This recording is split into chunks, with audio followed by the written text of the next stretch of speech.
Kaya niya pinapasunod yung 5 utos na yun, na duty ng tao. Para tayo po ay maligtas. Dahil kaya lang naman tayo dito para sa salvation. Wala nang iba po. Kasi ayaw niya na ang mga tao ay mapahamak. Kaya niya binigay ang kanyang bugtong na anak para sa ating mga kasalanan, sa ikatutubos ng ating mga kasalanan. At kailangan din ang tao ay mayroong gagawin. Dahil ang kaligtasan po ay hindi siya basta-basta nakukuha. Pinagtatrabahuan po ng tao yan. Kailangan natin pagsikapan. So, yung summary ng aking paksa, bilang tao, kailangan po natin sumunod at matakot sa Diyos, magpakumbaba, at ipadama natin ang pagmamahal sa lahat ng tao, lalo na sa mga kapatid. I-share natin yung salita ng Diyos sa lahat ng kinapal. Nawa po ay nagbigay ng munting aral sa atin at natuto. Patuloy natin isipin na tayong mga alipin ng Diyos ay patuloy na sumunod at matakot at i-share natin. Patuloy tayong magpakumbaba sa lahat ng spirito natin. Salamat po sa inyong pakikinig. Magandang.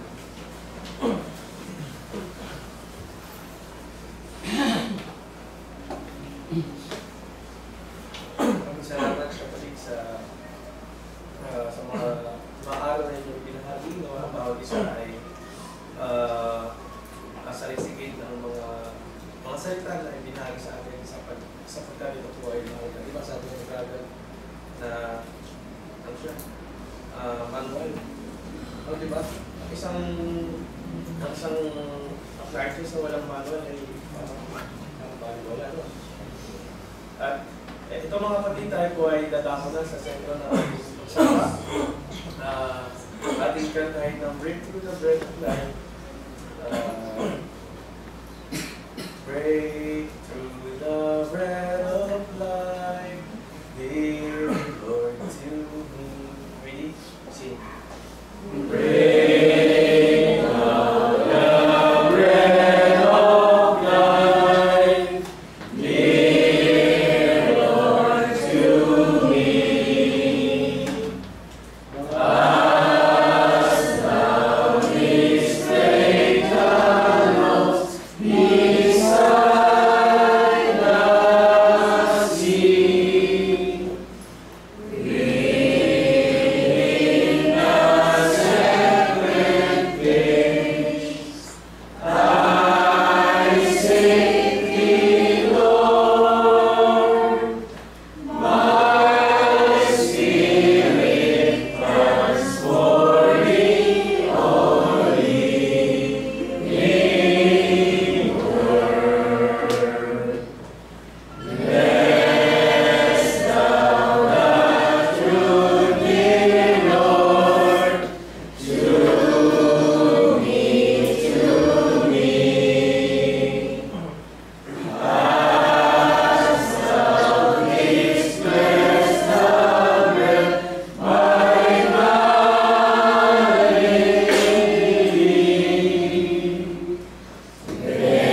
then shall all bondage cease, all fetters fall, and I shall find my peace, my all in all.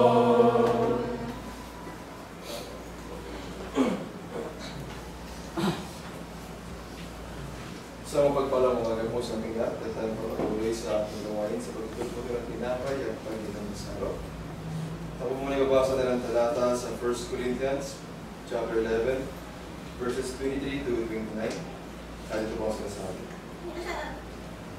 Sapagkat tinanggap ko sa Panginoon ang ibinibigay ko naman sa inyo, na ang Panginoong Hesus sa gabing siya'y pagkanulo ay dumampot ng tinapay.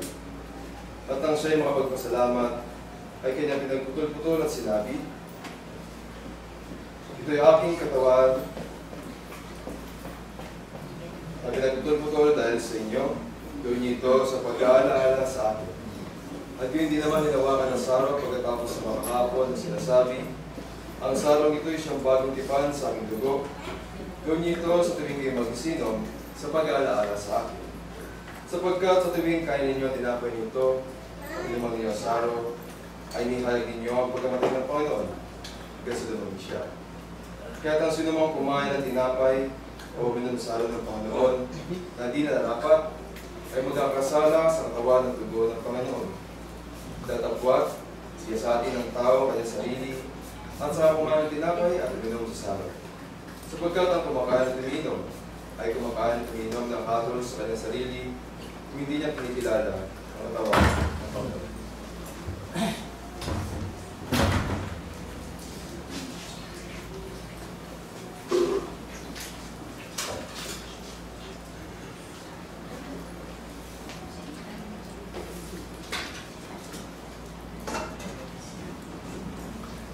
Tayo po yung magsitayo para sa pagkakas.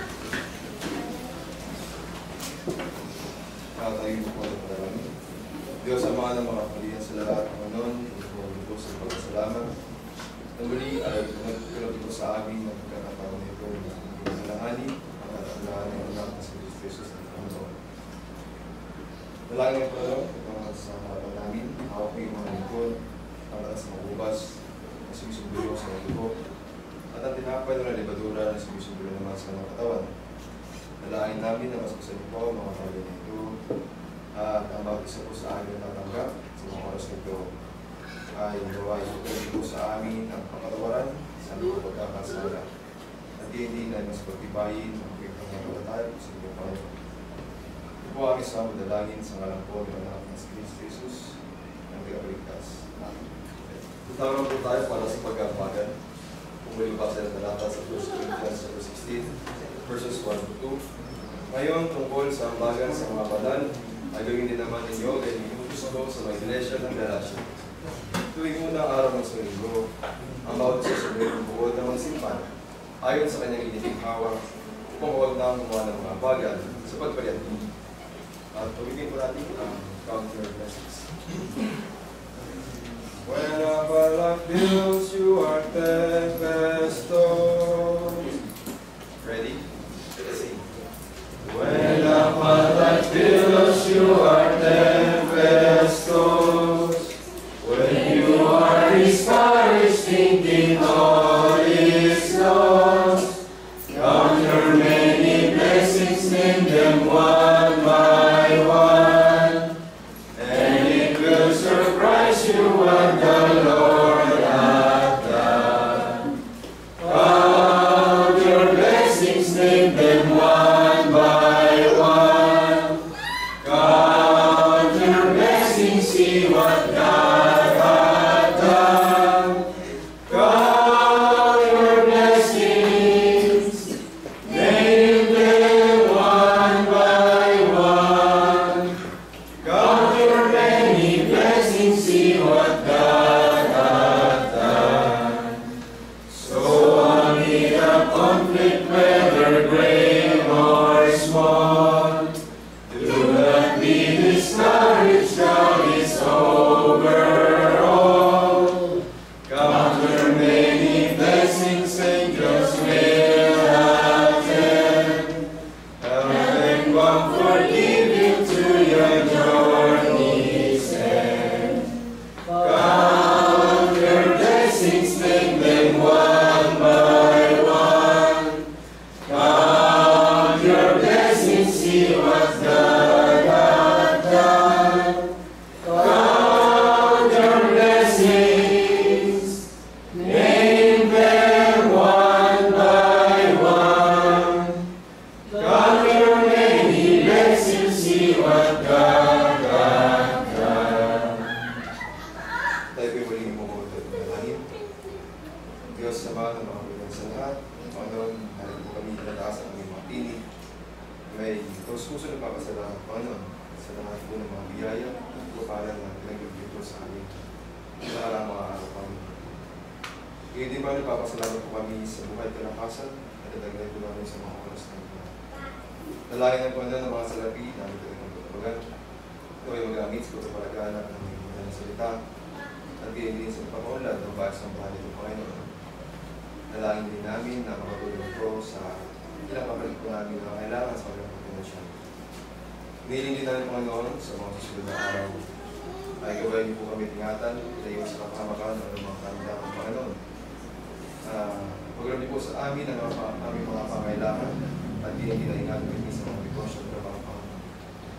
At hindi na hinihiling po namin ang pagtuloy na palagi. Paglabi po sa amin ang kapayapaan sa mga pag-isipan ng Panginoon.